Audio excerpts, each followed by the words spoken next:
¿Cómo están? Buen día. Sean bienvenidos al día sábado.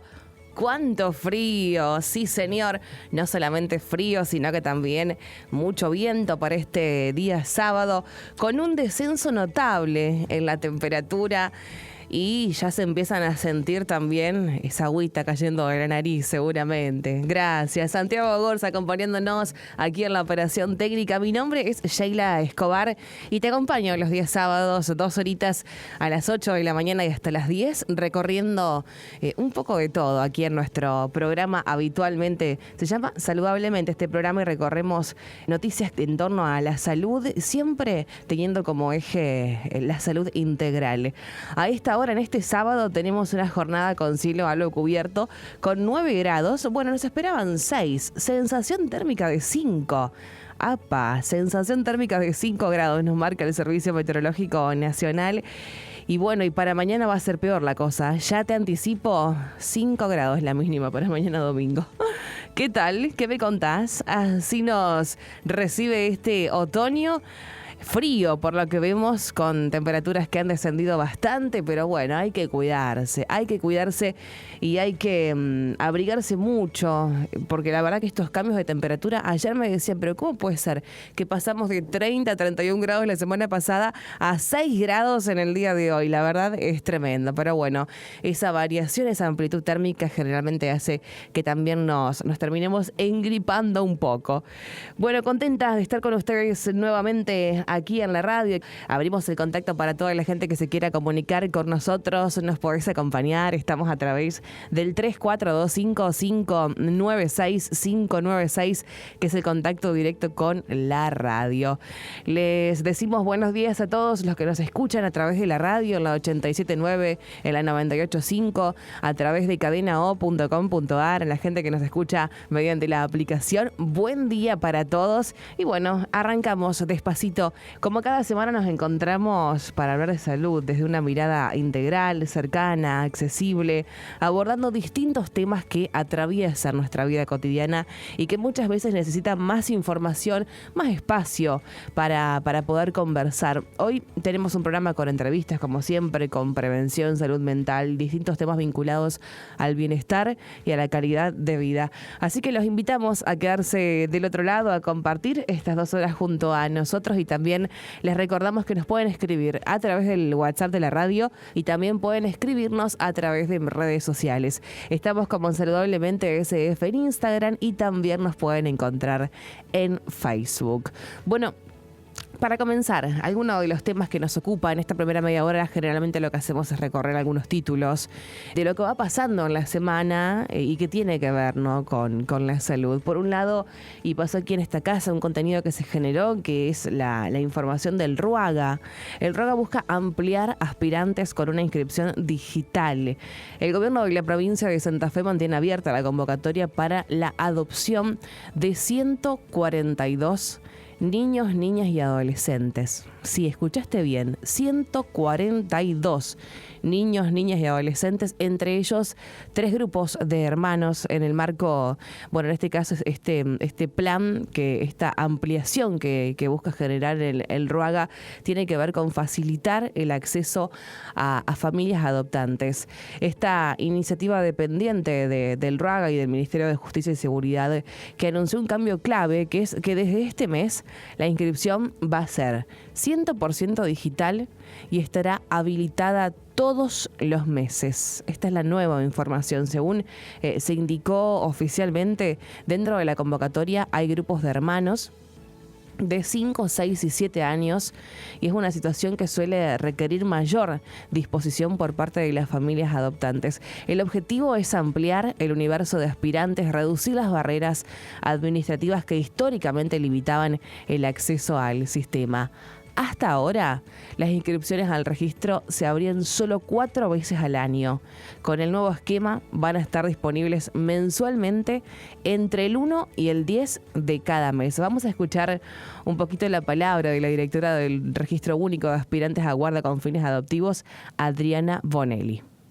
El objetivo es ampliar el universo de aspirantes, reducir las barreras administrativas para dar mayor acceso a toda la ciudadanía. El nuevo sistema se realiza a través de la plataforma digital Timbó, en la sección de gestiones ciudadanas, atención virtual. Ahí ingresan y ya va a haber un solo formulario, se completa ese formulario, se carga la documentación, fotos del DNI, antecedentes de deudores morosos alimentarios, antecedentes de reincidencia penal. Si son casados o tienen hijos biológicos o unión convivencial dentro de la provincia de Santa Fe, no necesitan subir las actas, sino acompañar los números de actas, y también las vamos a requerir nosotros y no los aspirantes. En convocatoria pública en este momento tenemos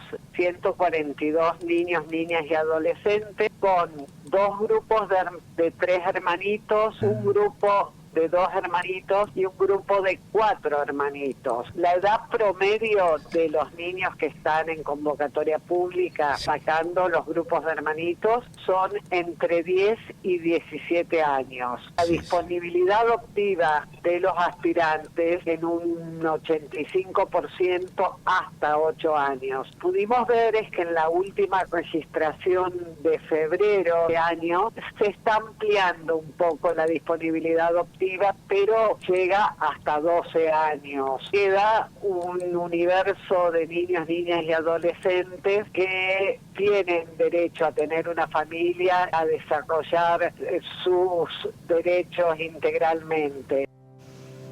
Y es importante recuperar estas declaraciones que hizo Adriana Bonelli esta semana, porque estamos a 9, mañana es 10 y mañana cierra la primera semana. Y el trámite se realiza a través de la plataforma digital Timbó, en la sección de gestión ciudadana del sitio oficial del gobierno de la provincia. Allí los interesados deberán completar el formulario de inscripción y adjuntar la documentación requerida. Luego el proceso continúa con distintas etapas, por ejemplo, la etapa de evaluación de la documentación, la asignación del legajo, entrevistas técnicas también que son obligatorias dentro de este proceso, elaboración de un informe interdisciplinario y la resolución administrativa. Finalmente, quienes resulten aptos ingresan a la base de datos del registro. Desde el gobierno de la provincia indicaron que esta digitalización forma parte de este programa nuevo que han presentado, ya hace un par de meses, Territorio 5.0, y que está orientada a, en cierto punto, modernizar y simplificar los trámites.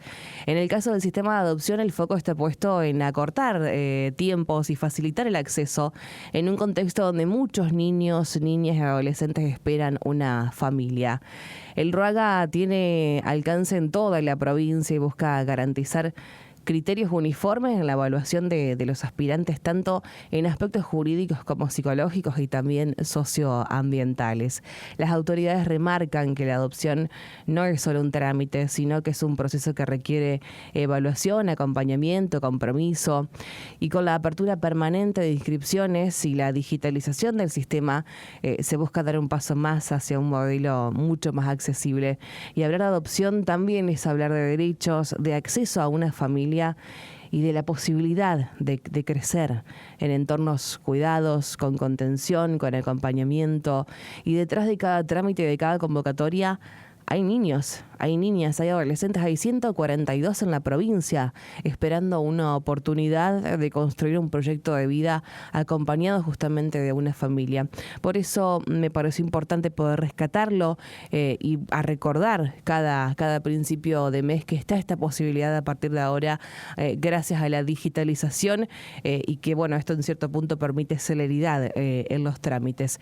Y seguir generando información, ampliar el acceso y agilizar estos procesos también es una forma de poner el foco donde más importa, que es el bienestar y es en el cuidado de las infancias. Vamos a seguir recorriendo otras fechas que nos encontraron esta semana. Mientras me voy preparando el primer mate de la mañana, contanos en qué contexto nos estás escuchando aquí en Cadena O, desde qué lugar estás escuchando la radio, a través, ya sea de las FM o a través de internet, de la aplicación. Contanos en qué momento frío y en qué contexto nos estás escuchando en esta mañana en donde realmente cuando venía para la radio veía a la gente muerta de frío, los primeros fríos de este otoño y ya estamos mirando, viste, por sobre el hombro al invierno, no falta tanto. Pasa volando realmente el tiempo y ayer, 8 de mayo, se conmemoró el Día del Cáncer de Ovario, que es una jornada destinada a concientizar sobre una de las enfermedades ginecológicas con mayor índice de mortalidad en el mundo. Esta fecha busca poner el foco en una detección precoz, el reconocimiento de síntomas y el acceso a controles médicos que permitan mejorar el pronóstico de miles de mujeres. Los avances científicos y los tratamientos personalizados abrieron nuevas expectativas. Los especialistas advierten que el principal problema continúa siendo el diagnóstico tardío. Esto ocurre porque los primeros síntomas suelen confundirse con, por ejemplo, trastornos digestivos, urinarios, cambios hormonales, lo que retrasa la consulta médica y el inicio del tratamiento. De acuerdo con datos de la Organización Mundial de la Salud y del Observatorio Global del Cáncer, el Globocan, en Argentina se registran alrededor de 2.200 nuevos casos por año de cáncer de ovario. En la mayoría, las pacientes de esta enfermedad lo detectan en etapas avanzadas y el tumor ya en aquel momento se expandió por fuera de los ovarios. Por eso se habla de poder generar diagnósticos tempranos, controles, de poder ganarle a la enfermedad. La clínica de la Universidad de Navarra explicaba que no hay sintomatología específica y habitualmente se confunde con lo que puede producir el aparato digestivo y la vejiga, y especialmente si la sintomatología es persistente. Ese también es uno de los datos a tener en cuenta. Un desafío de esta enfermedad es que las señales iniciales pueden pasar desapercibidas. Hay algunos especialistas que remarcan que la persistencia y la progresión de ciertos síntomas debe considerarse una alerta. Entre los síntomas más comunes, por ejemplo, de cáncer de ovario, aparece la distensión e hinchazón abdominal, dolor pélvico o abdominal persistente, una sensación de saciedad rápida al ingerir alimentos, necesidad urgente o frecuente de orinar, cambios en los hábitos intestinales, alteraciones menstruales, por ejemplo, o también sangrado posmenopáusico, dolor durante las relaciones. Esos son algunos de los síntomas más comunes que se dicen que aparecen al momento de atravesar esta enfermedad. Pero una de las cosas importantes es tener en cuenta si estos síntomas son persistentes en el tiempo. Bueno, por otro lado, explican, tomando la fecha del día de ayer, 8 de mayo, que el cáncer de ovario comprende un conjunto de enfermedades oncológicas que se originan en los ovarios y en los órganos encargados de producir óvulos y hormonas femeninas. Según los Centros del Control y la prevención de estas enfermedades, es la principal causa de muerte por tumores ginecológicos a nivel mundial. La mayoría de los casos se desarrolla a partir de células epiteliales, aunque existen otros subtipos menos frecuentes. El riesgo aumenta especialmente después de la menopausia y en mujeres con antecedentes familiares de cáncer de mama u ovario. Por eso también cuando uno va a la consulta médica ginecológica, siempre la pregunta del doctor o la doctora es rastrear el árbol familiar, ¿no? ¿Cómo fue la salud ginecológica, en este caso de las mujeres que te antecedieron? Y eso también es importante saberlo para poder tener un panorama de lo que nos podría llegar a pasar, porque muchas veces estas enfermedades también tienen que ver con lo que heredamos de las mujeres de nuestra familia. La investigación genética y las terapias dirigidas están modificando la manera de abordar la enfermedad y además, en este caso se destacaba que la mayor incidencia se observa entre los 60 y los 65 años. Uno de los cambios más importantes en la comprensión de esta patología surgió a partir de estudios que indican que muchos tumores podrían originarse en las trompas de falopio y no directamente en el ovario. Esta hipótesis transformó las estrategias quirúrgicas y preventivas que se utilizaban actualmente, y en paralelo hubo muchos avances científicos que permitieron incorporar distintos tipos de tratamiento, en este caso innovadores, con inhibidores, por ejemplo, con terapias dirigidas y diseñadas especialmente para pacientes con alteraciones genéticas. Hoy ha avanzado muchísimo la ciencia, y también con la posibilidad y con el crecimiento del Internet, todo realmente se comienza a potenciar. Hay distintos factores de riesgo. Hay diversas investigaciones que identificaron factores que aumentan la probabilidad de desarrollar cáncer de ovario. Entre los más importantes, por ejemplo, se encuentra la edad avanzada, especialmente después de la menopausia, antecedentes, como les decía recién, de alguna persona, alguna mujer de nuestra familia que lo haya padecido. Historial de otros tumores ginecológicos también, endometriosis. Miren qué importante conocer también y aprender en torno a esto. Voy a aprovechar a tomarme un matecito.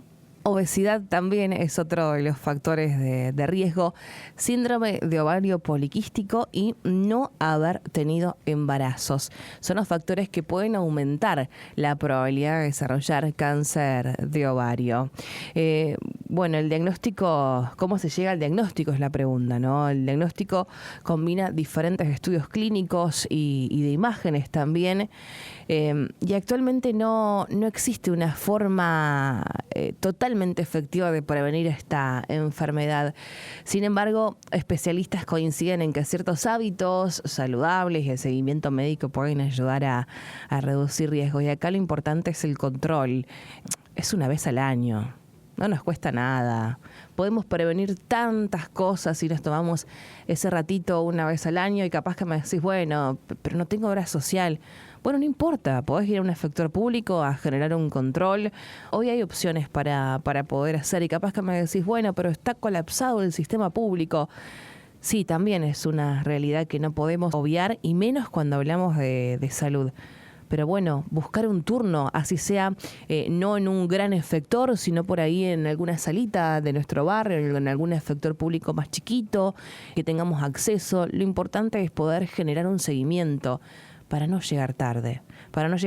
Y abrir el paraguas para las mujeres de nuestra familia también, porque esto nos afecta en mayor o menor punto, y según escuchábamos, cosas que nos afectan, en este caso con la enfermedad, nos pueden afectar a todas, no estamos exentos. Por eso lo importante es primero aprender y empezar a hablar con nuestra familia y rastrear esos antecedentes, y a partir de allí, que tenemos la información, poder generar los controles. Hay que adoptar comportamientos saludables, decían en este caso en el informe en torno a esta fecha, como una buena alimentación, como no fumar, ejercitarse de forma habitual y mantener un peso saludable. En cierto punto favorece la salud en general, y nos ayuda en este caso a entender un poco de nuestro cuerpo y a prevenir. Queríamos recordar esta fecha que nos parecía importante también, que se conmemoró en la jornada de ayer, 8 de mayo, el Día Mundial del Cáncer de Ovario. 27 minutos de las 8 de la mañana, 3425596596 para que te comuniques con nosotros, para que nos acompañes. Gracias por estar ahí del otro lado. Un beso a la gente que se comunica tempranito. Bueno, tengo algunos mensajitos, pero los voy a guardar para después de la pausa. Conéctate, nos puedes mandar un mensajito de audio, puedes acompañarnos en redes sociales. Estamos a través de Instagram y Facebook como saludablemente_SF. Primera pausa y nos vamos con un poquito de música. Cuidarnos empieza por informarnos. Escuchar, aprender y decidir también es parte del bienestar. Creemos en la prevención, en la educación y en el acceso a la información. Saludablemente. Salud integral, posible y accesible. Un beso grande a la gente que estaba del otro lado. Nos escribió Marce. Buen día, Sheila, querida. Con respecto a la menopausia, leí por ahí que tomando leche de soja ayuda mucho llevarla con tranquilidad, ya que esta etapa causa alteración del carácter. Bueno, tantas cosas pasan con la menopausia, ¿no? Que me parece que realmente amerita un capítulo aparte. Pero sí, esto que dice Marci, que trae a colación, por lo menos es lo que encontramos también a través de las redes, de internet. Hay artículos que hablan en torno a lo bueno que es la leche de soja para las mujeres y particularmente previniendo algunas enfermedades y ayudando a controlar los síntomas de la perimenopausia y de la menopausia. Pero bueno, insisto, me gustaría que lo charlemos por ahí con algún especialista, con alguien que trabaje en torno a la salud, así sea desde la ginecología o desde la nutrición, que nos puedan guiar en torno a qué es lo mejor. Pero sí, realmente, y es una etapa difícil, y la preparación anterior también termina siendo una etapa difícil, complicada, y en donde por ahí no muchas son escuchadas. Así que en ese sentido está bueno que podamos abordarlo con respeto. Y un saludo a Ariel, que nos dejaba un mensajito de audio. Beso, Ariel, acá estoy para acompañarte. Gracias por estar ahí del otro lado. Y bueno, se animó, nos grabó un mensajito de audio. ¿Lo tenemos? Dale, lo escuchamos, vamos. Hola, Sheila, buen día. Hola, amigo. Dale, me alegro que hayas vuelto. Ya me parecía que el sábado pasado te había Aquí escuchado. estoy. Bueno, te extrañamos que no estés todos los días. Y bueno, ¿qué va a ser? Dale, te mando un abrazo de Me veras. tenés el sábado, amigo. Beso grande, gracias por mandarme. Hola, Sheila, buen día, que tengas un bonito programa. Hola, el número 339. ¿Cómo estás? Buen día. Gracias por hacernos el aguante, gracias. Y qué lindo que es volvernos a encontrar aquí en la radio, volvernos a encontrar aquí en Cadena O para toda la gente que nos acompaña y que nos escucha a través de internet, a través de la radio. Y también, por supuesto, buen día, buenas noches, buenas tardes a la gente que nos escucha en diferido en cualquier momento, cuando por ahí se puede hacer el lugar para disfrutar de un poco de radio. Bueno, antes de irnos al próximo contacto, títulos que me han quedado. Salud distribuye anticuerpos monoclonales para combatir el virus sincicial respiratorio. Lo escuchaste, seguramente habrás escuchado acerca del virus sincicial respiratorio, que es reconocido como la principal causa de infecciones respiratorias agudas en menores de 1 año. Representa una de las principales causas de mortalidad infantil a nivel global, y en este contexto el Ministerio de Salud de la Nación hace unos días comenzó con la distribución de un anticuerpo monoclonal de acción prolongada a todas las jurisdicciones del país, con el objetivo de reducir la morbimortalidad asociada a esta enfermedad en bebés prematuros y en niños con cardiopatías congénitas, mejorando así la eficacia de la estrategia de inmunización, de la vacunación en este caso. La población objetivo incluye a los prematuros con edad gestacional menor o igual a 32 semanas y con un peso de nacimiento inferior a los 1.500 gramos y que tengan 6 meses o menos al inicio de la temporada. También abarca a los prematuros con edad gestacional menor a las 29 semanas y un peso de nacimiento inferior a los 1.000 gramos que tengan 1 año o menos al inicio de la temporada.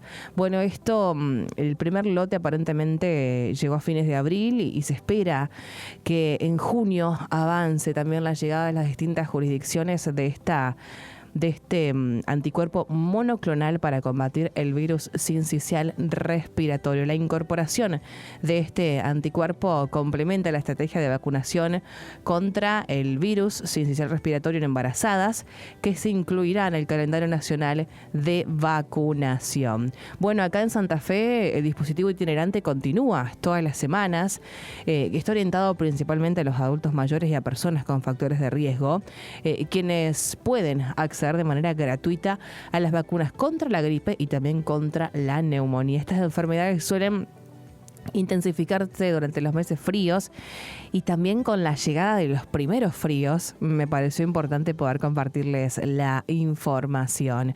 La campaña incluye acá en Santa Fe la aplicación de la vacuna contra este virus destinada a las embarazadas que se encuentren entre las 32 y 36 semanas de gestación, y en paralelo se sumó una vacuna contra la tos convulsa, también conocida como coqueluche, mediante la triple bacteriana. Esta dosis se aplica a partir de la semana 20 de embarazo y cumple un rol clave en la protección temprana del bebé. Hay un número de contacto de WhatsApp habilitado para que puedan generar sus consultas, para responder consultas, solicitar información sobre las vacunas disponibles, bueno, y tener un tipo de orientación. La pueden hacer a través del 3426 11 6585. 342 611 6585. Te comunicas allí, que es el número del dispositivo itinerante de vacunación, y también les puedes preguntar dónde van a estar esta semana. 38 minutos de las 8 de la mañana, nos vamos a un próximo contacto. El cuerpo no es una máquina, es historia, procesos y señales. Aprender a escucharlo también es salud. Esta sección se llama Cuerpo en Equilibrio, en Saludablemente. Continuamos en Saludablemente y en el marco del Día de la Celiaquía que se conmemoró el 5 de mayo. Vamos a hablar sobre esta enfermedad y para eso nos visita la doctora Marta Wagner, que es pediatra, es gastroenteróloga infantil, matrícula 2207 de aquí de la provincia de Santa Fe. Marta, ¿cómo estás? Gracias por estar con nosotros. Bienvenida. Hola Sheila, buen día a todos también, encantadísima y gracias por ocuparse de este tema. Bueno, queríamos hablar en referencia al Día de la Celiaquía que fue esta semana y que, bueno, nos parece una fecha importante para poder empezar a hablar acerca de esta enfermedad. Primero lo primero, ¿no? Como para empezar y para ubicarnos, mencionar qué es la celiaquía. Bueno, mira, la celiaquía es una enfermedad categorizada como autoinmune, o sea, no es una alergia alimentaria, a propósito de otros diagnósticos diferenciales con sensibilidad al gluten o alergia al trigo. No, la celiaquía es una enfermedad autoinmune, es de la familia de todas estas otras enfermedades autoinmunes en pediatría, como la enfermedad de Crohn, la diabetes insulino dependiente, las artritis reumatoideas, forman parte de un grupo grande de enfermedades que requieren, para hacer un efectivo diagnóstico o tratamiento, ser diagnosticadas precozmente, lo antes posible, para evitar las complicaciones propias de cualquiera de estos cuadros. Y es una enfermedad que tiene como intermediario detonante algo muy raro, que es en una enfermedad autoinmune el gluten. Un alimento, una partícula de los alimentos que lo contienen, ¿no es cierto? Lo clásico es el trigo, que es lo que más usamos, detona esta enfermedad. Es muy extraño el comportamiento y es capaz de generar problemas serios. Claro, una de las preguntas también era qué pasa en el cuerpo de una persona que consume gluten, que en este caso tiene celiaquía, o está pensando en que algo está pasando, porque por ahí pasa que no están diagnosticados también. Exactamente.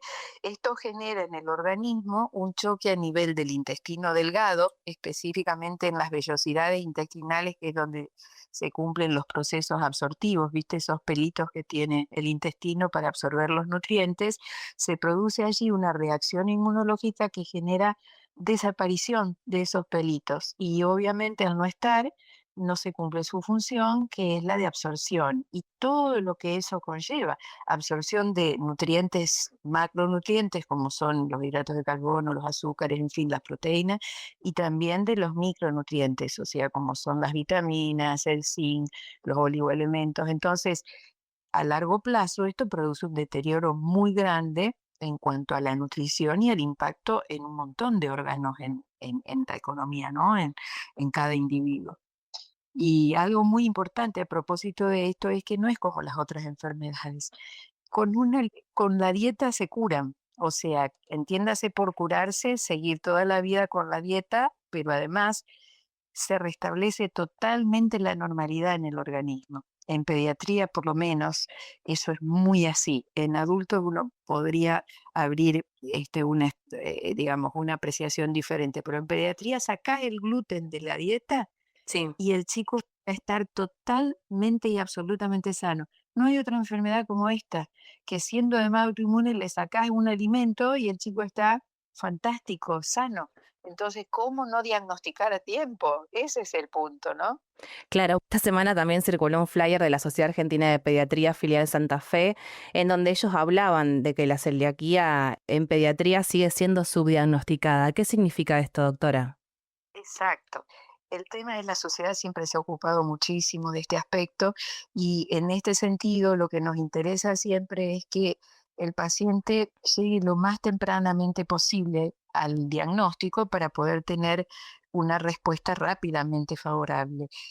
Nosotros estimamos por un trabajo que hicimos en el 2012 que hay 1 de cada 80 pacientes pediátricos pueden ser celíacos. O sea, esa fue una estadística que si bien después no se volvió a revisar porque también se come menos gluten, puede que algunos números hayan cambiado, pero en el 2012 nosotros teníamos que 1 cada 100 pacientes, para hacer más fácil el nivel pediátrico, podían ser celíacos. O sea, habíamos demostrado que eso era así. Y realmente no llegaban y menos ahora están llegando esos pacientes. Claro. Pero mucho hay una alerta porque, como se consume menos gluten también, hay mucha dieta ahora en las redes y ha cambiado un poco la dinámica alimentaria, y por ahí los síntomas no se expresan tanto. Entonces hay que estar muy alerta y ahí vas a ver en la misma flyer de la sociedad que hay grupos que sí o sí hay que estudiarlo. Claro, ¿y cuáles son esos síntomas que por ahí tenemos que prestar atención, particularmente en este caso en los chicos? Digo, porque pasa un montón de cosas en el cuerpo, pero ¿qué pasa que nos damos cuenta? ¿Hay algún dolor físico? La forma clásica que conocimos muchos años era un chico que no escapaba a cualquier profesional, que era el paciente que con diarrea crónica, o sea, se iba desnutriendo y quedaba panzoncito, delgadito, como esos niñitos africanos de las fotos.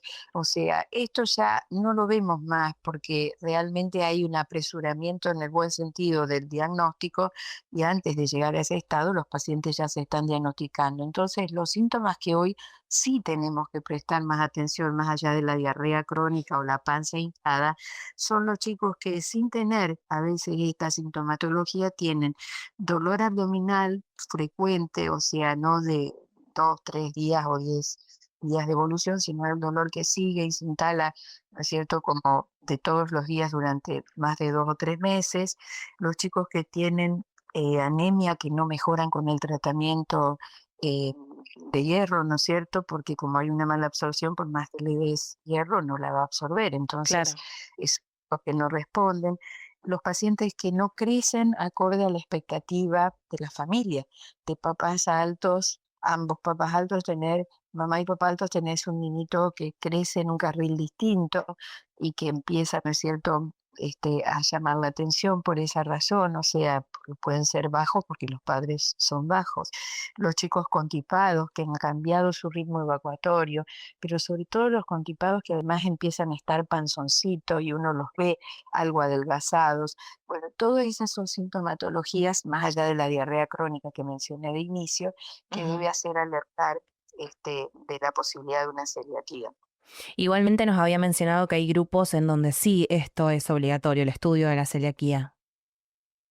Mira, este es un signo claro, rojo, ¿no es cierto?, de alerta. Ujú. Si vos tenés un familiar de primer grado celíaco, me refiero padres, hijos o hermanos, cualquiera de esas relaciones, celíaco, bueno, hay que estudiar a los hermanos, a los padres o a los hijos, en cualquiera de esos vínculos de primer grado. O sea que nuestro paciente tiene que ser estudiado si tiene padres o hermanos que son celíacos siempre, ¿eh?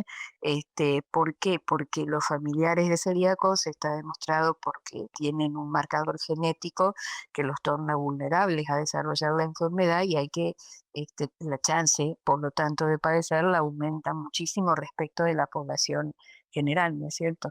Aumenta 10 veces prácticamente el riesgo sobre la población general.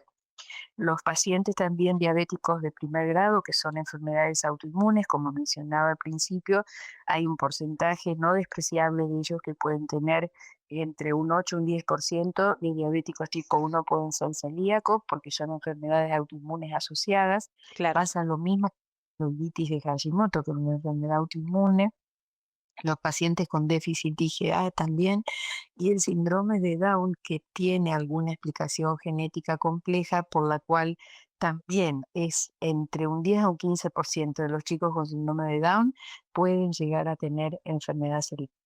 Y para ello tenemos específicos que, en fin, hay que ser intensos en la búsqueda, ¿eh? O sea, hoy día el diagnóstico preliminar de celiaquía se hace con la clínica y con un análisis, y después hay que confirmarlo, pero digo, entra en una rutina de estudio, es muy sencillo, esto no lo teníamos hace 30 años atrás, así que bienvenida la ciencia y la... Claro, y otra de las cosas que estaban indicando desde la Sociedad Argentina de Pediatría es no iniciar la dieta libre de gluten sin el diagnóstico confirmado. Y eso por ahí es algo que se escucha bastante, de que llegan a la consulta, pero ya habiendo abandonado el gluten en este caso. Mira, no sabes cómo te agradezco esa pregunta, porque en realidad es el punto crítico del diagnóstico. No podés hacer un diagnóstico correcto de una enfermedad que además es para siempre. La enfermedad celíaca es una reacción autoinmune que si vos volvés a darle gluten, por más que hayan mejorado, el paciente, si le volvés a dar gluten, vuelve a enfermar. Entonces es una enfermedad de por vida. Con más razón se necesita en forma imperiosa que el diagnóstico sea preciso. Y si vos querés tener un diagnóstico preciso, tiene que ser un paciente que esté libre de gluten al momento del diagnóstico, porque ni los análisis, ni los estudios que después definan el diagnóstico, que son la endoscopía alta y la biopsia de intestino, no van a ser confirmatorios, sino que van a confundir y van a Claro. tener una total de los métodos para llegar al diagnóstico. Y es una enfermedad de por vida, tienes que tener precisión, no le puedes decir puede ser o no puede ser celíaco. Lo que pasa en el consultorio, pero infinidad de veces, es que vienen pacientes por su cuenta o por alguna otra razón con el gluten excluido de la dieta. No comen nada que contenga gluten, o sea, ninguna de las harinas que lo contengan. No digo ni trigo, ni cebada, ni centeno, sobre todo el trigo. Y no podés hacer diagnóstico de precisión. Te va a Claro. quedar siempre la duda. Así que Claro, o fundamental. sea, en cierto punto terminan dificultando el proceso. Absolutamente, exacto. Proceso que va en desmedro de la calidad de atención del paciente porque no llega al diagnóstico, o sea, no va a poder llegar al diagnóstico. Así que antes de iniciar la dieta libre de gluten, confirmen, digamos, consulten a su pediatra, al gastroenterólogo pediatra o al especialista de adultos, su clínico. Siempre no excluir el gluten de la dieta. Claro. Y qué importante también es poder respetar lo que les pasa, ¿no? A los niños en este caso, pienso, por ejemplo, en el entorno, en la familia, en los amigos. Qué importante es entender que es una enfermedad y no insistir por ahí y terminar generándole un problema a ese niño por un acto de decir, toma, probá un poquito, total, no pasa nada. Sí, tal cual. Ese comentario es algo frecuente que uno escucha y que a veces ni siquiera es toma un poquito, no te pasa nada, sino que, por ejemplo, en algunos ámbitos públicos, algunos otros están muy conscientes de este tema. Esto realmente ha mejorado mucho en la evolución del concepto social de esta problemática, pero muchas veces pasa desapercibido que se requieren tratamientos, dietas diferentes para personas diferentes. O sea que no es necesario que todos consumamos gluten, pero la gente cree que el pan lo puede comer cualquiera, que los fideos lo pueden comer cualquiera, y como vos decías, consumí un poquito. Y ahí la verdad que el otro día hablaba con alguien que me decía, va a venir mi nuera a comer y dice, yo cocino para todos igual y ella es celíaca. Y, y dice, yo no puedo estar cocinando para todos distintos gustos. Digo, pero claro, esa es la reflexión. Sí, si hay un celíaco en la familia, en la reunión social que corresponda, en los vuelos ahora o en los aviones, qué sé yo, ya eso está instaladísimo, hay que cocinarle distinto porque esa persona no puede comer ni un poquito de contaminantes con gluten, ¿no es cierto? Así que, Claro. y en las escuelas, que es el ámbito pediátrico fundamental, digamos, también pasa con los picnics en las fines de semana, con las reuniones de los chicos. Es un tema que todavía, a pesar de mucha difusión, es una problemática. Bueno, Yo creo que también hay que seguir pensaba en las cantinas, por ejemplo, de las escuelas. tal cual, tal cual. Sí, y no menor es considerar que todo lo que los alimentos sin gluten tienen que ser aptos sin gluten. O sea, no es que les parece a una persona que esto puede servir porque se hizo sin gluten. No, no, Claro. tiene que estar rotulado como apto para celíaco, porque de lo contrario, vos no sabés el proceso si fue genuinamente adecuado, no por buena o mala voluntad. A veces es buena Sí, sí. voluntad, pero la gente no sabe cómo procesar cosas sin gluten. Y por ahí te dicen en la cantina, esto es sin gluten. Y a ver, ¿y cómo sabemos si es apto realmente? Porque no puede tener contaminación cruzada, porque es una enfermedad autoinmune, Sí, una sí. enfermedad que requiere absoluta confianza en cómo está el proceso de fabricación de ese alimento, ¿no? Bueno, doctora, nosotras queremos agradecerles desde nuestro espacio que haya tomado el tiempo de poder charlar con nosotros, retomando esta fecha del Día de la Celiaquía, que nos parecía importante dejar un mensaje para la gente que nos acompaña, para la gente que está del otro lado. ¿Nos faltó agregar algo? ¿Quisiera ampliar algún concepto o terminar con alguna idea? Sí, sí, la idea es que hoy la enfermedad celíaca requiere diagnóstico preciso y tratamiento correcto. Y esto lleva llamativamente y felizmente a una persona sana absolutamente. Entonces, no desperdiciar la oportunidad de estas dos consignas. Perfecto, gracias, doctora. Que tenga buen día. Gracias a vos, un abrazo. Charlábamos con Marta Wagner, ella es pediatra, gastroenteróloga infantil, matrícula 2207 de la provincia de Santa Fe, acompañándonos, recordando hoy el Día de la Celiaquía que se conmemoraba un 5 de mayo. Salud no es solo ausencia de enfermedad, es prevención, movimiento, cuidados y hábitos. En Cuerpo en Equilibrio hablamos de prevención, tratamientos y calidad de vida. Esto es Saludablemente. Salud integral, posible y accesible. Y en Rosario, la fecha del Día de la Celiaquía fue el 5 de mayo, también fue esta semana. Y en Rosario ocurrió que elaboraron una torta de 90 kilos. Sí, escuchaste bien, 90 kilos sin gluten por el Día del Celíaco. La actividad se realizó en un local ubicado en una calle llamada 3 de Febrero en la ciudad de Rosario, donde desde temprano comenzaron a entregar porciones a clientes y peatones. Qué chivo terrible la publicidad, pero me encantó. 90 kilos de torta que empezaron a repartir alrededor de las 7 de la mañana y para las 15 horas ya habían entregado la última porción. Esto fue de un emprendimiento que funciona hace muchos años allí en Rosario, una pastelería, cafetería, panadería dedicada a trabajar alimentos y productos 100% libre de gluten.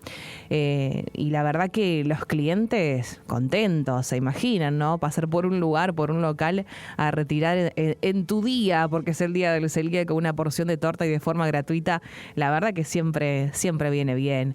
Pero en lo personal creo que se ha visto tanto cómo ha crecido el tema de la oferta para los celíacos y para los diabéticos. Pienso, por ejemplo, en algo simple como el supermercado.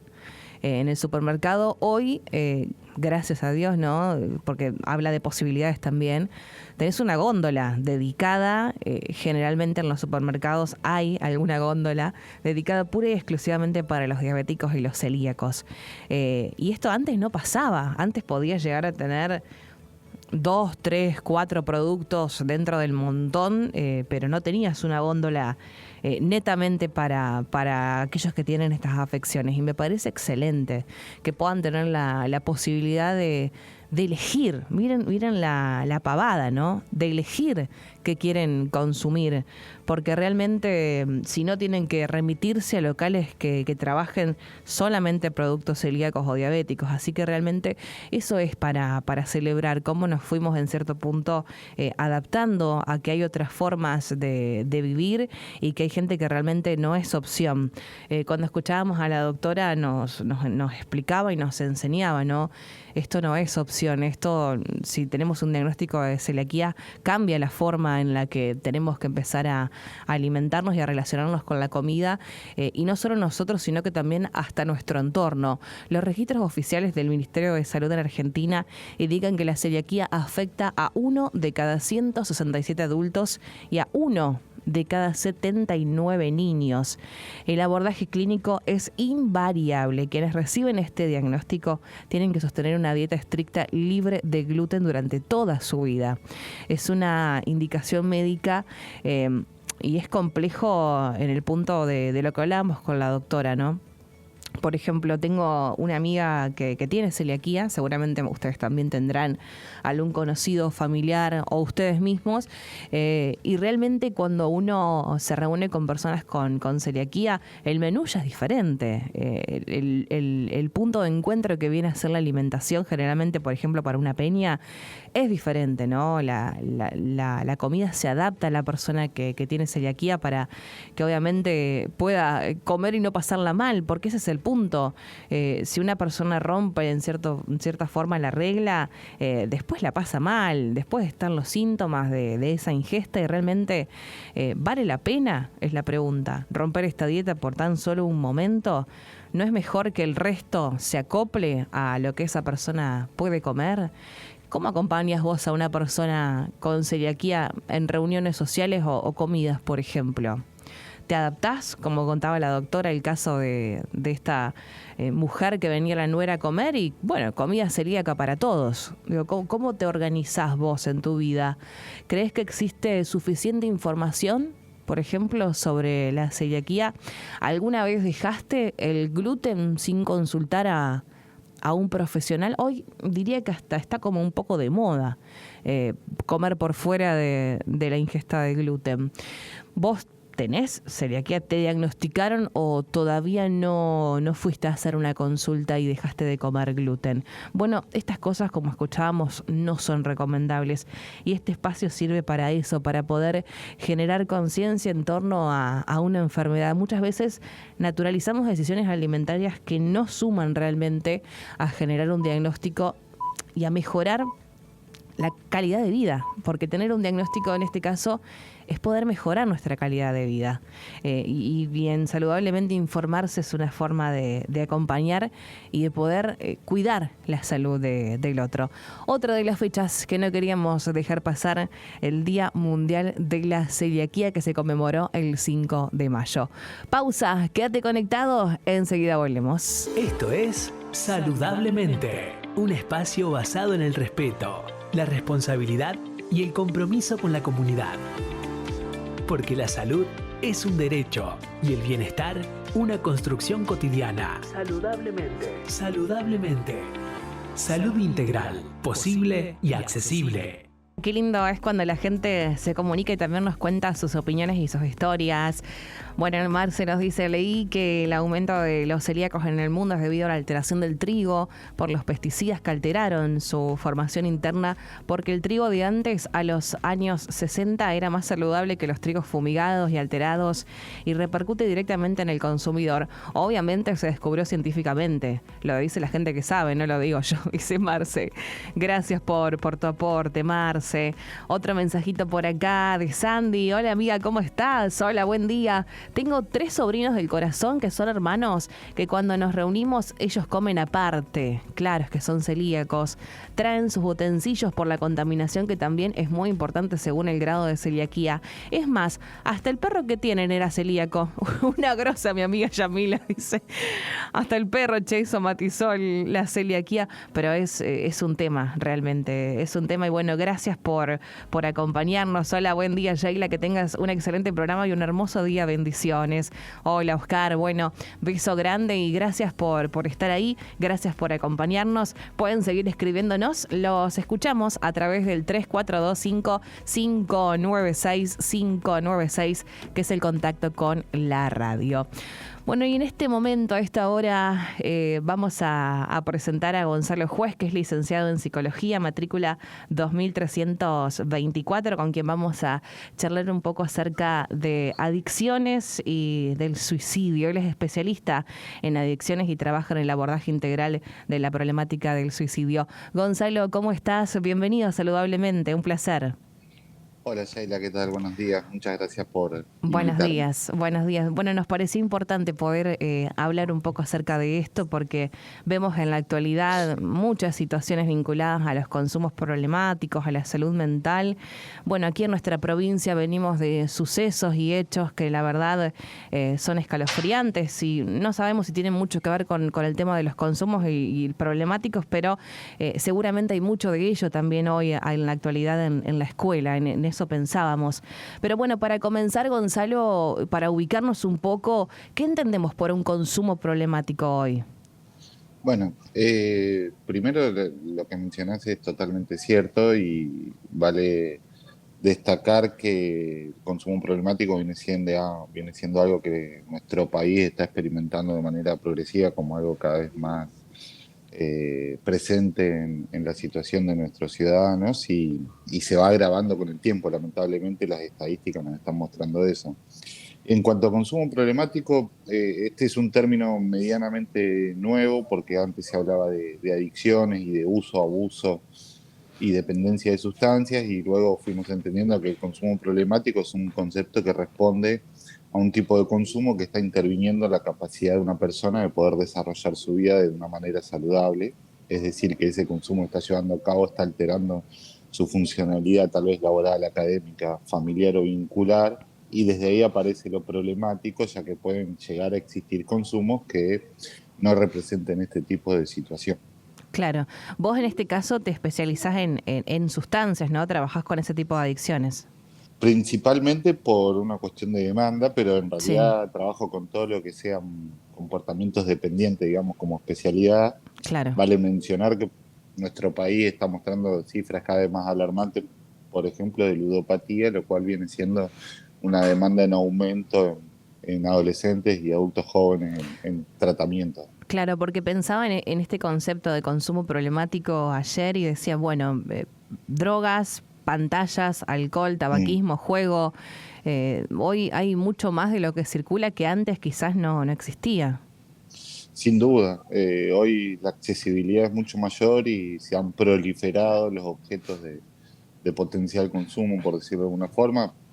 Asistimos a una situación en la cual los dispositivos móviles están presentando prácticamente la misma sintomatología que una persona que tiene un consumo de sustancias activo, lo cual nos da muestra también de la complejidad que tiene la situación, ya que son herramientas a las cuales están expuestos todos nuestros niños, adolescentes y obviamente los adultos también, que somos partícipes de este escenario social que nos encontramos atravesando. Y en cuanto a la edad de las afecciones, ¿eso también ha ido acrecentándose en este caso?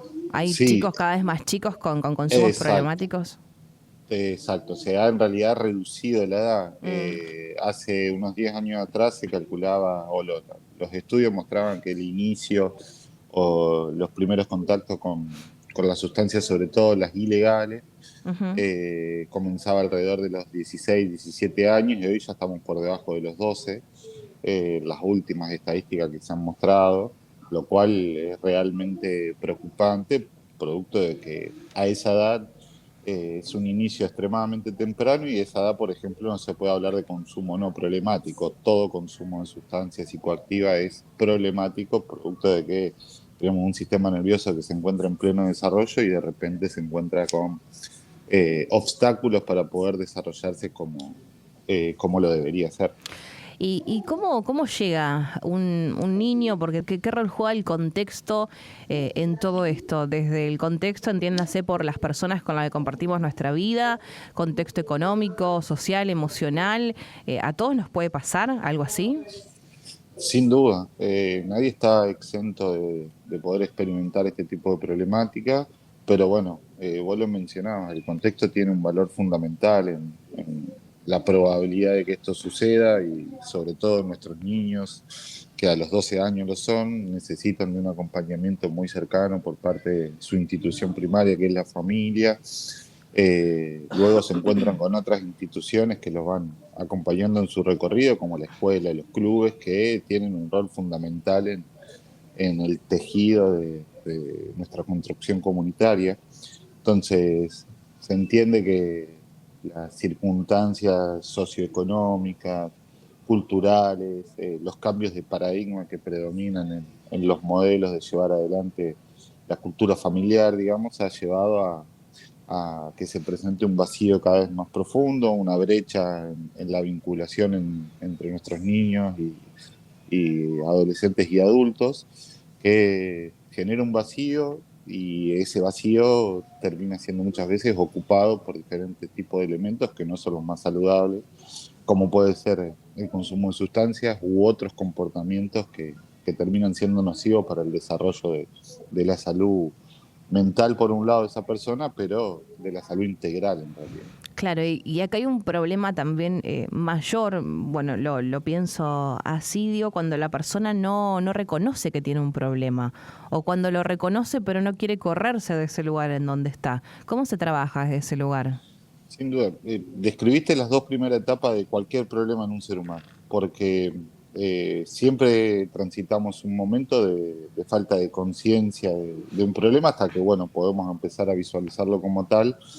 Y en esa segunda instancia, cuando lo vemos, muchas veces la ambivalencia nos predomina y jugamos entre entiendo que hay un problema, pero no estoy dispuesto a hacer algo al respecto. El trabajo es muy humano y principalmente se trata de poder lograr establecer un vínculo con esa persona, no solo del lugar de lo profesional, sino también de lo comunitario. Por eso se trabaja con dispositivos que vaya logrando una sensación de identidad y de identificación con otros sujetos que han atravesado tal vez situaciones similares, con personas que demuestran una capacidad de escucha activa, que dan atención, que no juzgan, lo cual va remitiendo los mecanismos defensivos que muchas veces lo que buscan es negar la problemática porque son dolorosas para nuestro sistema anímico, y por eso lo que más necesitan es un clima de calidez, de acompañamiento, de aceptación incondicional frente a su situación, lo cual provoque un marco de mayor confianza y apertura y nos genere las condiciones como para poder ir trabajando esa conciencia necesaria para poder realizar un cambio. Gonzalo, trabajás la problemática del suicidio, y los suicidios fueron la principal causa de muerte violenta en Santa Fe en el año 2025.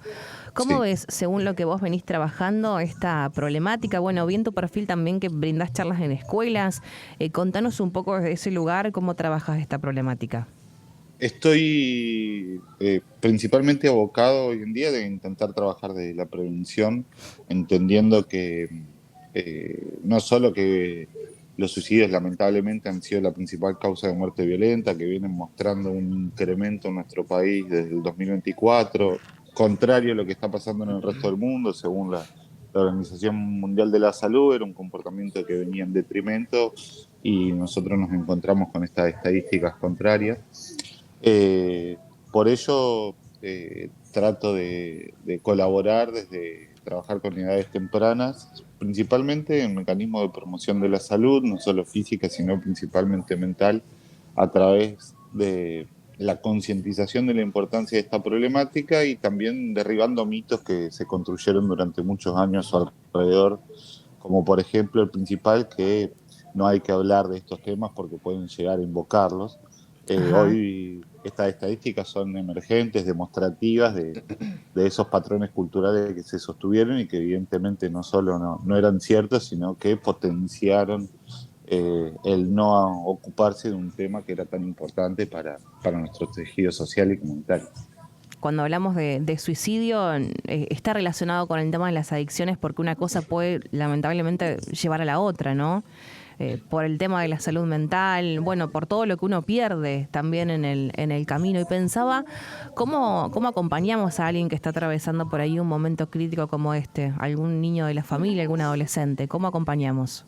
Entiendo. Sí, principalmente, si bien no existe una relación directa entre el consumo de sustancias y el suicidio, sí se entiende que aumentan las probabilidades cuando hay un consumo problemático de que pueda llegar a existir algún tipo de conducta de esta índole autolesiva y autoagresiva.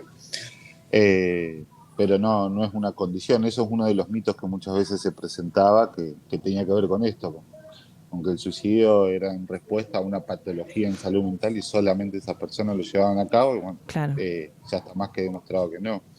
El acompañamiento principalmente, como te decía hoy, es sobre todo humano, es pudiendo lograr que la persona comience a transitar un proceso de expresión personal que es probablemente lo que está inhibido y reprimido, brindándole las condiciones contextuales para que así lo pueda hacer, un marco de contención, de escucha activa y abierta, sin prejuicios que permitan que esa persona no se sienta juzgada, entendiendo que no estamos hablando ni del bien ni del mal, sino de un profundo dolor que se encuentra atravesando un ser humano, que no lo puede poner en palabras y que muchas veces el contexto no colabora, inhibiendo la expresión afectiva, emocional, mediante comportamientos que desestiman tal vez toda esta área de la persona y hace que ese ser se vaya cerrando en sí mismo y vaya profundizando la complejidad de su situación hasta que llega un momento que muchas veces el acto del suicidio llega como una situación de saturación afectiva y emocional con una profunda desesperanza de poder llegar a encontrar algún tipo de salida a lo que se encuentra viviendo, sobre todo a nivel interno. Doctor, y hoy dentro de lo que circula, ¿no? ¿Qué predomina dentro del consumo? ¿Qué sustancias están generando más alerta? Estadísticamente nuestro mayor problema siempre ha sido el alcohol, no solo en Argentina, sino a nivel global. Es el primer contacto que tienen nuestros niños y adolescentes con una sustancia psicoactiva Sí. y es una problemática epidémica, digamos, en ese sentido, y subdiagnosticada también por su aceptación social y su legitimización en ese punto. A nivel institucional, la mayor demanda ha sido históricamente, todavía lo es por consumo de cocaína, producto de la gran capacidad de provocar una adicción rápida que tiene la sustancia y del deterioro que genera de una forma prácticamente inmediata. Pero bueno, también venimos asistiendo a un aumento de las consultas vinculadas al juego problemático. Santa Fe fue pionera en ese sentido, fue una de las provincias que más consultas tuvo en materia de promedio, ¿no? De cantidad de habitantes y consultas, lo cual también nos viene mostrando un panorama hacia futuro que evidentemente nos manifiesta que esta problemática se va a instalar y que hay que empezar a prestarle más atención. Sí, también lo que me preguntaba es cómo llegan, 12 años. Y nos remontamos también a lo que hacíamos nosotros con 12 años. Y ¿cómo acceden tan rápido hoy a tantas cosas? Desde sustancias a, juego, ¿cómo se llega tan fácil a poder tener acceso a todo eso? Sí, hoy lamentablemente la tecnología termina jugando un papel en contra, si bien está desarrollada para tratar de facilitarnos la vida, hay puntos en los cuales es contraproducente porque un celular en el bolsillo es acceso a un casino, acceso a un delivery, y hace que el grado de exposición que tienen nuestros niños y adolescentes sea totalmente desmedido e incontrolado. Por eso también se trabaja mucho desde la prevención en acompañar a las instituciones familiares, a un ejercicio de la parentalidad responsable en la educación digital que permita tener un mayor grado de control y acompañamiento de la inserción en ese mundo y de reducir esa libertad, podríamos decir, que significa el uso de un dispositivo móvil, pero que te da esta posibilidad de tener un acceso inmediato a muchos tipos de objetos que no son saludables o no son propositivos para el momento de la vida que está atravesando un niño. Se va perdiendo el club, se va perdiendo el lazo y va ganando lugar la virtualidad en ese sentido, que a su vez retroalimenta los síntomas que llevan a que aparezcan estas problemáticas. Gonzalo, queremos agradecerte tu tiempo y que te hayas tomado justamente el ratito para poder charlar con nosotros. ¿Te gustaría cerrar con algún mensaje en particular? Sí, la verdad que siempre es interesante poder aprovechar estos espacios y agradecerle a ustedes, aparte que me den el lugar de poder hacerlo. Principalmente un mensaje que son epidemias silenciosas, estas que no hacen tanto ruido hasta que aparecen como noticia producto de alguna consecuencia que han aparecido, y no son problemáticas meramente individuales, sino que son emergentes de una lesión en el tejido social que necesitan de un abordaje comunitario, de interacción entre las diferentes instituciones y obviamente nosotros los profesionales como actores principales que vayan promoviendo estos lazos que son al fin y al cabo los que realmente le dan una respuesta a este tipo de problemas. Vos sabés, Gonzalo, que hace poco charlábamos con Cristian Esperati de Educación Emocional Santa Fe, y él nos marcaba, porque bueno, obviamente fue noticia la muerte de este chico en la escuela secundaria de San Cristóbal, que obviamente nos deja la piel de gallina, ¿no? Es algo que no tiene que volver a ocurrir en nuestra provincia y que marca un precedente. Pero él me decía, Sheila, hoy el consumo problemático es un problema que nadie ve. Realmente es algo, hablamos de una muerte, nos asustamos, sí, cuando vemos un arma, pero el consumo problemático hoy está primero que todo y nadie le está prestando atención y por eso llegamos tarde. Y realmente me hizo un clic en la cabeza porque es así. Hoy yo soy docente de escuela secundaria y hoy estamos en el aula y trabajar con los chicos y ver las situaciones y las distintas realidades de consumo problemático que hay en torno a todo, no solo sustancia, es algo que tenemos que tomar y con lo que tenemos que trabajar. Y me pareció interesante además esto que vos marcabas y quería en cierto punto compartírtelo. Así que gracias, Gonzalo. Perfecto, comparto la reflexión totalmente. Gracias, Gonzalo. Abrazo grande. Por favor, Sheila, un gusto. Chau. Charlábamos con Gonzalo Juez, él es licenciado en Psicología, matrícula 2324, especialista en adicciones y en el abordaje integral de la problemática del suicidio. Y la pregunta es, ¿cómo hacemos? ¿Qué hacemos desde casa con los jóvenes? Me dejó bastante helada. Él hablaba de consumos problemáticos hace algunos años, a la edad de 17 años de los jóvenes. Hoy esa edad bajó a 12. 12 años. Después nos preguntamos qué pasa con los chicos, ¿no? Cuando se vuelven asesinos. Bueno, venimos de una baja en la edad de imputabilidad. Todo tiene que ver con todo, ¿eh? Nada es ajeno.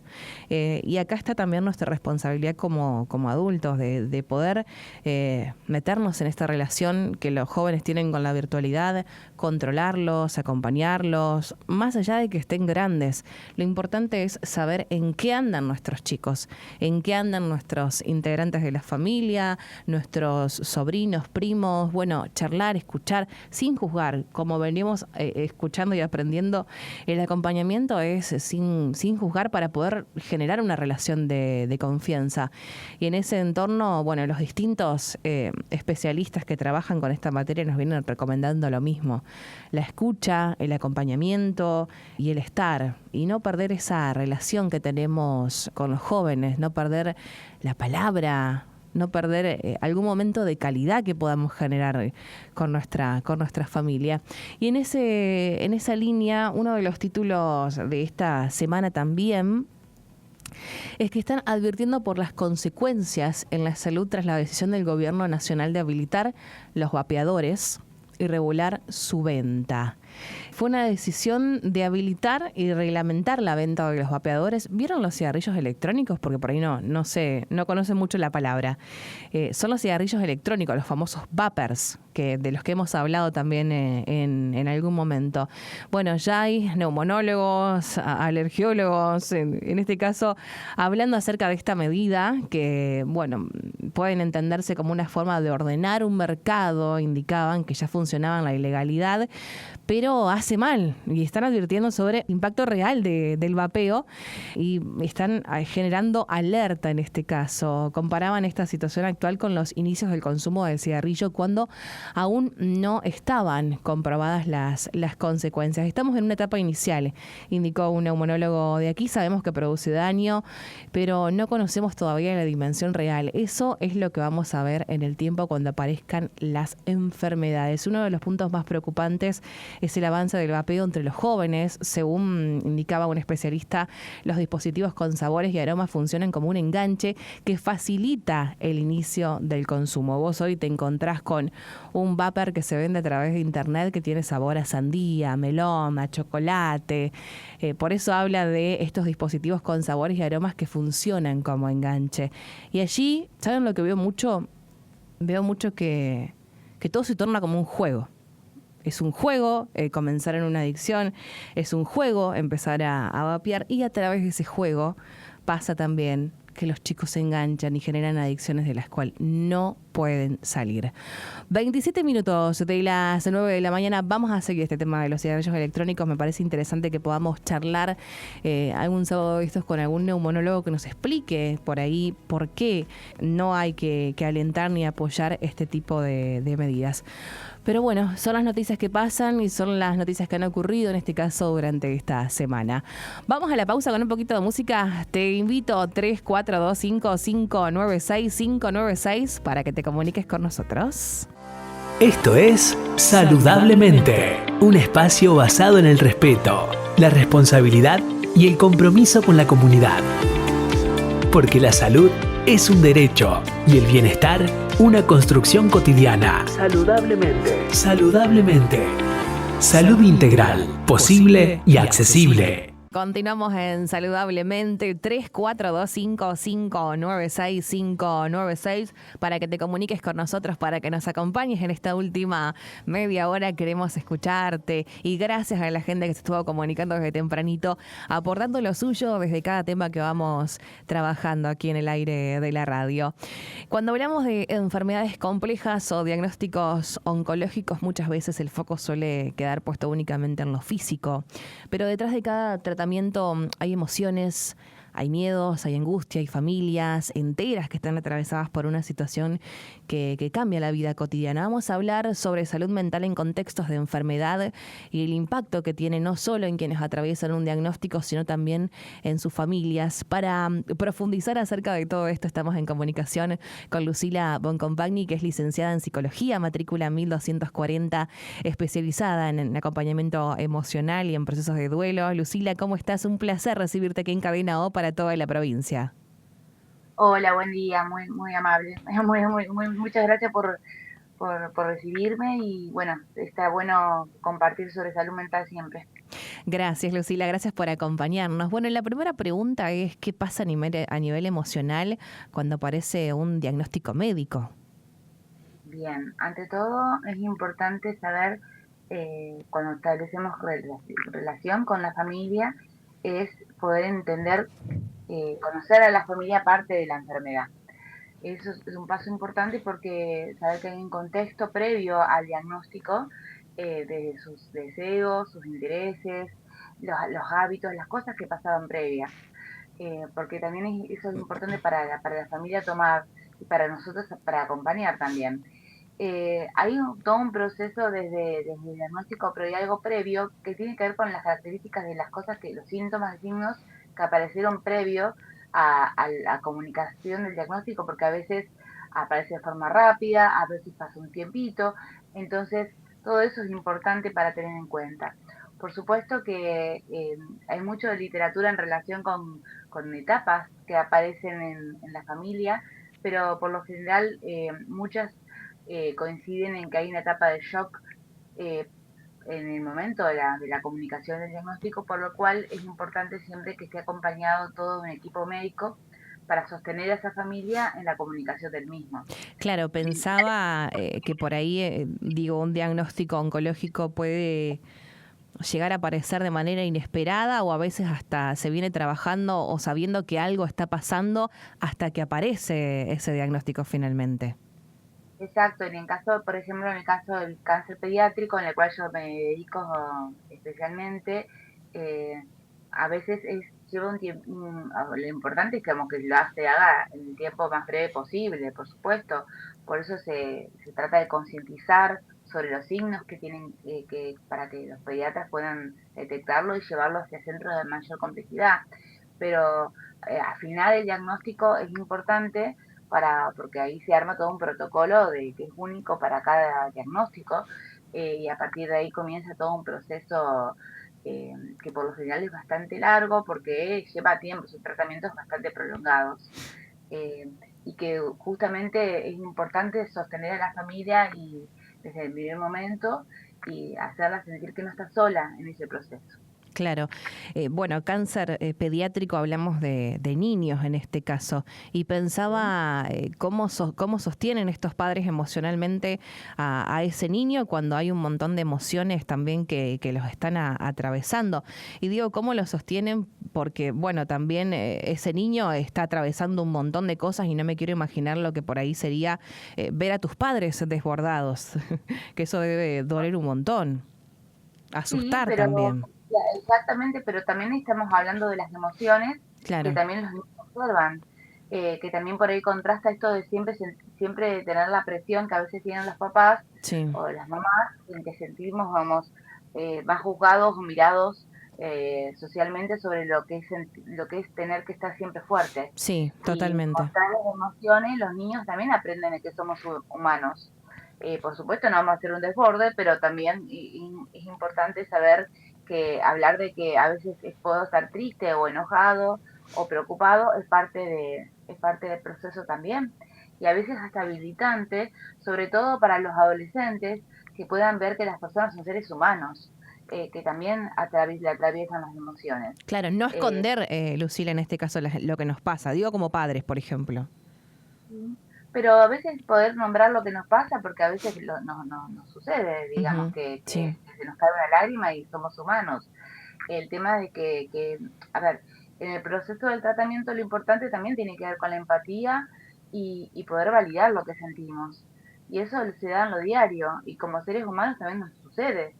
Como no siempre tenemos todas las respuestas, de poder habilitar esas dudas, esas preocupaciones, esa esto de preferir siempre decir no sé y voy a consultar, claro. y estar, digamos, en el rol que muchas veces no siempre son, a ver, por lo general el mayor porcentaje por ahí son mamás que acompañan, también por la cuestión esto de sostener siempre, y bueno, ¿qué pasa con quién cuida a quién están acompañando? Claro, Entonces sí, es importante habilitar eso. Bueno, a ver, hablemos de salud mental de esas mamás o de esos papás que también están sosteniendo, porque también hay papás que acompañan y también abuelos que acompañan a esas mamás o a esos niños que quedan quizás cuando un niño va a un centro de mayor complejidad, quedan hermanos. ¿Quién sostiene todo eso?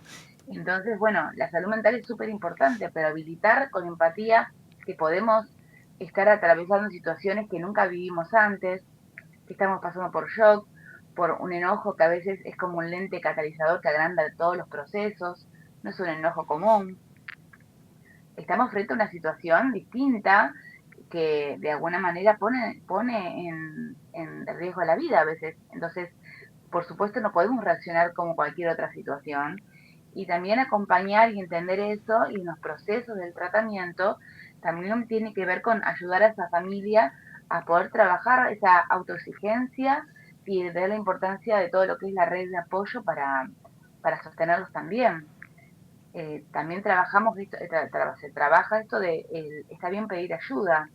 Eh, no sos menos fuerte porque lo estás pidiendo, de sentirse vulnerable y poder sostener a eso, digamos, ¿quién cuida? El que cuida y eso no es solamente cáncer pediátrico, cualquier situación que incluso las mamás, sí, no justo seguro. hemos estado con comunicación, esto que hace unos días fue el día de la salud mental materna, una mamá que está acompañando a su hijo también necesita apoyo y se beneficia un montón de una red que la pueda sostener, que la haga sentir eh, que pedir ayuda está Incluso, bien. incluso, perdón que te interrumpo, pero pensaba por fuera de cualquier diagnóstico, una madre, por ejemplo, una madre sola con 3 chicos, digo, tenemos que empezar a hablar de salud mental materna y cómo llevan adelante esa maternidad solas, por ejemplo. Sí, y si no estás sola también, porque Ujú. te puede pasar, es lo que te atraviesa, es lo que es tu vida, es tu duelo de tu vida anterior, es un montón de cosas, y cómo te adaptas a esas situaciones, y como con cada característica de tu hijo, con tus cosas, con un tiempo que a veces se postergan algunas cuestiones quizás que eran importantes quizás para vos, pero cómo te volvés, cómo te reacomodás. Pero ese tiempo, no hablamos a veces de lo que es el proceso, ¿viste? Ujú. Esto de, habemos, bueno, después salimos de la situación, o vemos, bueno, ya está mejor, o bueno, se reacomodó, se instaló, ya volvió al trabajo, pero también está atravesando todo un proceso con el duelo del cuerpo, el duelo de un montón de cuestiones las mamás. eh, Hay un montón de cambios, la demanda del niño, esto de no quejarse, no poder decirme no quiero, necesito un tiempo para mí, Bueno, eso también surge. Y cuando acompañan a un hijo con alguna situación de enfermedad, también las mamás necesitan un espacio para ellas, para repensarse como mujeres, ¿no? Y eso también se puede acompañar y trabajar para poder pensar, bueno, ¿quién soy yo aparte de ser mamá? ¿Qué cosas me gustan? ¿Qué cosas me interesan? Porque ¿O qué gestión? generalmente todo eso pasa como a un segundo plano. Claro, digamos, nuestro foco también para poder entender y acompañar, digamos, nos lleva una energía psicológica muy grande. Y también el hecho de la autoexigencia que a veces venía ya de antes de la maternidad, ¿no? Porque a veces ya venimos así con eso, digamos, de la culpa, de la autoexigencia, de qué Sí. va a decir el otro, cómo me va a ver el otro. eh, Cuento con una red de apoyo para sostener y a veces se reabren. En el caso, por ejemplo, que yo lo veo en mi trabajo a diario en la fundación, eh, la red de apoyo de las mamás una con la otra es increíble. El sostén, en los mismos voluntarios de familia, cómo sostienen, cómo acompañan en las pequeñas cosas, en la parte ocupacional y a veces incluso en lo que redescubren de ellas mismas en todo ese proceso que antes Claro. desconocían, ¿no? Que es toda la parte de lo que es su transformación. Así que bueno, también en la parte linda, ¿no? Que el redescubrirte y ver aquello que capaz que en otras circunstancias no habías visto. Eh, Así que bueno, también vemos la parte, lo que cambió un poco la parte de lo que compensa y lo que ayuda también a, a aflojar un poco esta culpa, esta excesiva a veces autoexigencia y se sostiene también en forma de acompañamiento psicológico en el caso que digamos que, bueno, que tengamos que trabajar algunas cosas. Claro, Pero y qué pasa cuando hay una situación de pérdida en este caso? Volviendo al tema de las enfermedades oncológicas y de lo que vos trabajás, ¿cómo se trabaja el duelo? ¿Hay alguna forma correcta de poder atravesarlo? ¿Cada proceso es diferente? ¿Cómo lo ves vos? bueno, justo el duelo es un proceso, no es una enfermedad, entonces es un proceso de adaptación y hay varios duelos y varias pérdidas a lo largo de todo el proceso oncológico. No solamente hablamos de pérdidas físicas. Ujú. Entonces, hay un montón, esto lo que yo era mi vida de antes, el cambio, la caída del pelo de mi hijo, que lo vive el niño, que lo viven los papás, eh, el cambio en los vínculos con los compañeros que por un tiempo se corta por la salud, el cambio en el trabajo, hay un montón de duelos pequeños y a veces no se habla mucho de esas pequeñas pérdidas. Que, pero en el caso, por ejemplo, si te estás refiriendo a la parte cuando si fallece el niño, hay a previo todo lo que es un duelo anticipatorio, digamos que a veces cuando las circunstancias, el tratamiento no, por lo general, si es no puede curarse, se hace todo un sostén y un acompañamiento a la familia. Y lo importante siempre es saber que la familia no se sienta sola, no crea que se terminó y que va a cortarse ahí, sino que hay todo un acompañamiento posterior y eso ayuda un montón. Bien, vos hoy, según lo que trabajás, ves que el entorno, anoté esta pregunta, ¿quién cuida al que cuida? Me pareció muy interesante que vos la dijiste. Y digo, ¿y vos ves que el entorno hoy se está preocupando por su salud mental? ¿El entorno de las familias que acompañan? Yo lo que estoy observando es que siempre hay en torno de, por ejemplo, los amigos, de los niños, Ujú. las amigas, que a veces trato de preguntarle, ¿tenés amigas? ¿En quién te apoyás cuando las cosas no están bien? Esa es una muy buena pregunta para hacerle a una mamá y a veces se reabre para que también vuelva a retomar esos vínculos.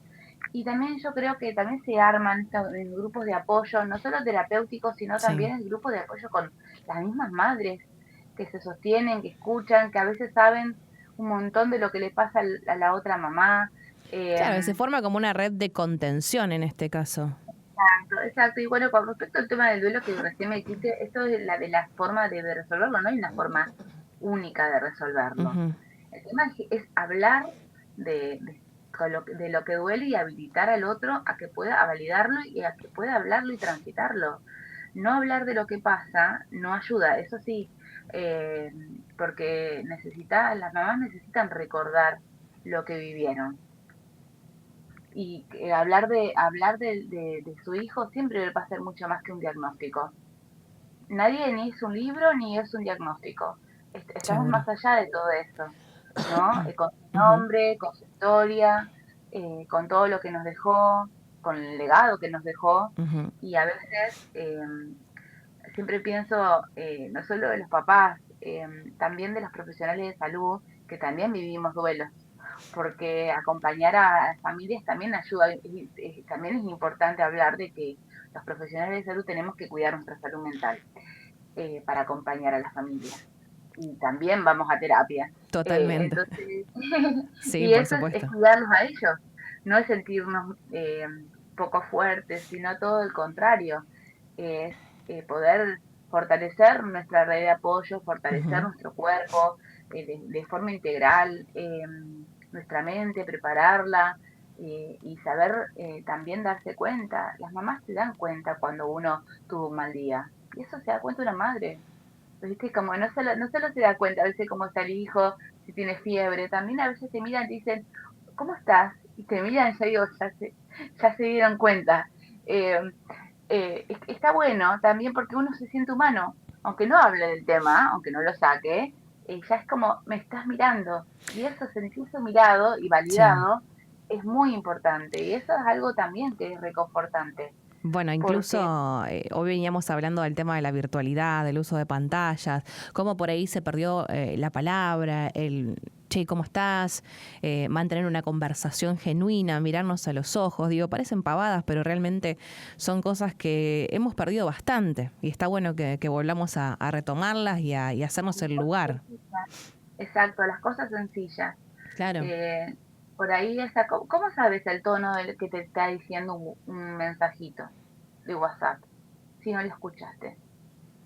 No entendés el tono para el cual interpretar o entender el contexto de lo que estamos hablando. Sí. O sea, una cosa es brindar información y otra cosa es dar un mensaje a una persona para, para hablar de lo que le pasa. Y eso no se resuelve con un mensaje. Eh, entonces por ahí esto de levantar el teléfono, de escuchar, de darse el tiempo, que a veces son unos minutos, pero que eso al otro lo hace sentir validado, escuchado. Y yo creo que los mayores agradecimientos, esto de gracias por escucharme, eso suena un montón. Y entonces hay una necesidad de escucharse, y escucharse uno mismo y también escuchar al otro, ¿no? Y más allá de lo que yo pienso, escuchar con la idea de entenderlo, no de responderle con la idea de darle una respuesta o una solución, sino hacerlo sentir que lo que le está sintiendo es importante y que se sienta realmente escuchado. Creo que la empatía va por ahí, no por intentar posicionarse totalmente en lo que el otro le pasa, sino de realmente habilitar la escucha de una manera sostenida, de una manera activa, de una forma en que lo que te está pasando es importante para vos, contame más sobre esto que te está pasando. Y bueno, a veces para eso requiere un interés y tiempo también, pero bueno, creo que vale un montón la pena porque cuando las personas se pueden escuchar a sí mismas también pueden resolver lo que les pasa. Y a veces no nos escuchamos, a veces. Entonces, por ahí es como cuando escucho mi voz, trato Sí. de corregir o mejorar un poquito más. Y las mamás también, creo que el espacio terapéutico, por el cual siempre recomiendo, como que sea como un acompañamiento, no tiene que ser necesariamente un tratamiento, es importante para escucharse y volver a reorganizarse también. Bueno, acá una oyente nos deja un mensaje por el tema de la culpa, que creo que la mencionamos en algún momento de la charla. ¿Se sana la culpa en algún momento? Nos pregunta. La culpa de La ser culpa, madre, claro. la culpa es una emoción, digamos, que aparece, pero lo importante también es, y bueno, ¿qué me enseña esto? ¿Qué me está diciendo esto, no? Sí. Eh, que, eh, ¿qué parte de alguna manera quiero también cumplir? ¿Con qué cosas quiero cumplir también? conmigo, con el otro. ¿Por qué no habilito esa parte mía de redescubrirme, ¿no? Como empezar a encontrar un poco ese equilibrio entre lo que deseo y lo que puedo. Y también habilitarse la humanidad, ser humano, o sea, desde ese lugar. Y bueno, creo que también está buena la pregunta, digamos. Creo que hoy lo mencionamos en pequeñito, pero también está muy ligado a la autoexigencia, digamos, que a veces no es solamente, puede ser algo que nos pasa, pero a veces también puede ser algo que también queremos corresponder con otros. Seguramente. Lucila, la verdad, agradecerte el contacto, la posibilidad de que charlemos, de escucharte, de que dejes tu mensaje también aquí en el aire. Y bueno, y gracias y que tengas un lindo sábado. Bueno, muchas gracias y bueno, toda la info sobre esto también la pueden encontrar después en mis redes que también compartiste y te agradezco porque estés hablando de salud mental para la comunidad, es súper importante. Gracias, Lucila, gracias por acompañarnos. Charlábamos con Lucila, les voy a decir su Instagram, así la pueden seguir, licenciada Lucila Boncompagni, se escribe así, Boncompagni con B larga. La encuentran allí, bueno, pueden también acompañar todo el trabajo que viene haciendo. Ella es licenciada en Psicología, matrícula 1240. 2 minutos para las 10 de la mañana. Bueno, lo que nos queda a esta hora, agradecerles por haberse sumado en este día sábado. Nos quedó un título cortito, te lo cuento. Santa Fe refuerza su estrategia sanitaria en el norte de la provincia, poniendo el foco en la prevención, en la salud mental y en el acceso a los especialistas. Esta semana habló la secretaria de Salud de la provincia de Santa Fe, brindó detalles sobre las principales iniciativas que el gobierno provincial impulsa en el norte, con el eje en el fortalecimiento del sistema público.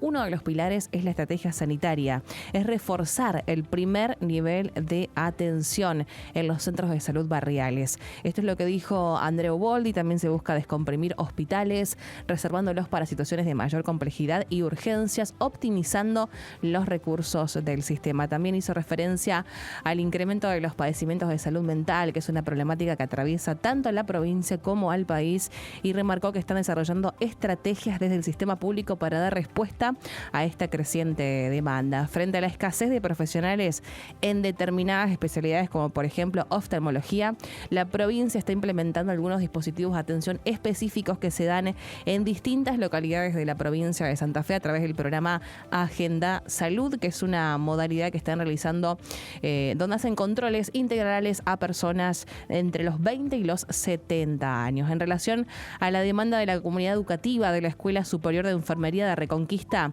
la secretaria de Salud confirmó que los escalafones para el ingreso al ministerio todavía continúan vigentes. Títulos que también fueron noticia esta semana.